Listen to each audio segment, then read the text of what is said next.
घने जंगल के किनारे एक छोटा सा गांव था, सरईपुर। वहीं रहता था एक नन्हा, मासूम और शांत बंदर जिसका नाम था मोनू। बाकी बंदरों की तरह ना वो शरारती था, ना उछल कूद करने वाला। मोनू हमेशा एक थकी हुई कॉपी और टूटी पेंसिल लिए पेड़ की सबसे ऊंची डाल पर बैठकर पढ़ाई करता रहता। उसकी सबसे बड़ी इच्छा थी, मैं पढ़ लिख कर कुछ बनूंगा और सबकी मदद करूंगा। लेकिन सच ये था कि मोनू के पास ना अच्छे कपड़े थे, ना खाना ठीक से मिलता था, ना पढ़ाई का सही साधन। उसके परिवार में अब कोई नहीं था, बस एक पुरानी याद और अधूरी उम्मीद। मोनू को अक्सर अकेलापन घेर लेता था, पर वो टूटता नहीं था। इसी गांव में दो और जानवर रहते थे, एक कुत्ता टॉमी और एक बिल्ली मीरा। टॉमी गांव का सबसे समझदार, वफादार और शांत कुत्ता अपनी मम्मी गुड़िया के साथ रहता था। गुड़िया माँ बूढ़ी थी, आंखें कमजोर, शरीर थका हुआ, लेकिन दिल बहुत बड़ा।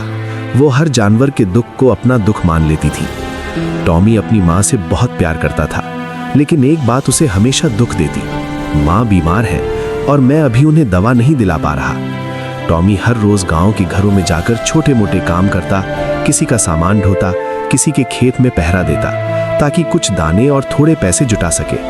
पर माँ की बीमारी बड़ी थी और उसके पास साधन छोटे। मीरा गांव की एक प्यारी बिल्ली थी, जिसका दिल सागर जितना गहरा था। वो न सिर्फ प्यारी थी, बल्कि बहुत ही समझदार भी। मीरा अक्सर मोनू को पेड़ पर पढ़ते हुए देखती और मुस्कुराकर कहती, तू इतना पढ़ता क्यों है? मोनू धीरे से हंस देता, कभी तो हमारे भी दिन बदलेंगे मीरा दीदी।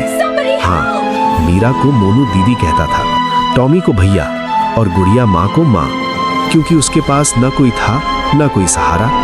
इन्हीं तीनों ने उसे अपनाया था, इन्हीं तीनों ने उसे परिवार दिया था। एक दिन मोनू स्कूल से लौट रहा था। उसके हाथ में एक पुराना फटा हुआ बैग था, जिसमें से कुछ पन्ने जमीन पर गिरते जा रहे थे। मीरा ने तुरंत उसके पन्ने उठाए और कहा, मोनू, ये बैग बिल्कुल टूट चुका है, ऐसे पढ़ाई कैसे होगी? मोनू ने धीमे स्वर में कहा, दीदी, बैग बदलने के पैसे नहीं है, लेकिन पढ़ाई तो जारी रहेगी। मीरा की आंखों में पानी आ गया। शाम को टॉमी भी आया। उसने मोनू के सिर पर हाथ रखा और बोला, तू चिंता मत कर, हम सब मिलकर तेरी पढ़ाई नहीं रुकने देंगे, चाहे जो हो जाए। मोनू उन दोनों को देखता ही रह गया। उसे लगा जैसे उसके टूटे सपनों को किसी ने फिर से जोड़ दिया हो। एक रात बहुत तेज बारिश हो रही थी। मोनू कांप रहा था। तभी टॉमी उसे अपने घर ले गया। गुड़िया माँ ने मोनू को देखा तो बोली, अरे, ये बच्चा तो पूरी तरह भीग गया है, इसे ठंड लग जाएगी। टॉमी, इसे अंदर ले आओ। उन्होंने मोनू को सूखा कपड़ा दिया, गर्म दूध पिलाया और अपने पास ही सुला लिया। मोनू की आंखों में आंसू आ गए।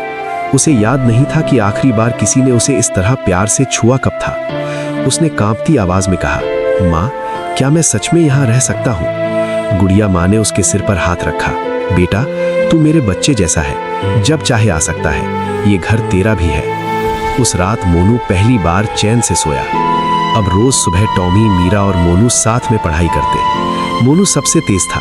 मीरा उसे कठिन सवालों में मदद करती, टॉमी उसे होमवर्क करवाता। धीरे धीरे गांव के लोग भी देखने लगे कि ये बंदर तो सच में पढ़ने वाला है। लेकिन समस्याएं खत्म कहाँ होती हैं। एक दिन गुड़िया माँ अचानक बेहोश हो गई। मीरा चिल्लाई, टॉमी, जल्दी आओ। टॉमी भागा आया। उसकी आंखों में डर था। मोनू भी डर गया। माँ, माँ, आंखें खोलो। टॉमी की आवाज कांप रही थी। गुड़िया माँ ने मुश्किल से आंखें खोली और बोली, मैं ठीक हूँ, बस थक गई हूँ। लेकिन गांव का हर जानवर जान गया कि गुड़िया माँ की हालत गंभीर है। दवा लाने के लिए पैसे चाहिए थे और टॉमी के पास पैसे नहीं थे।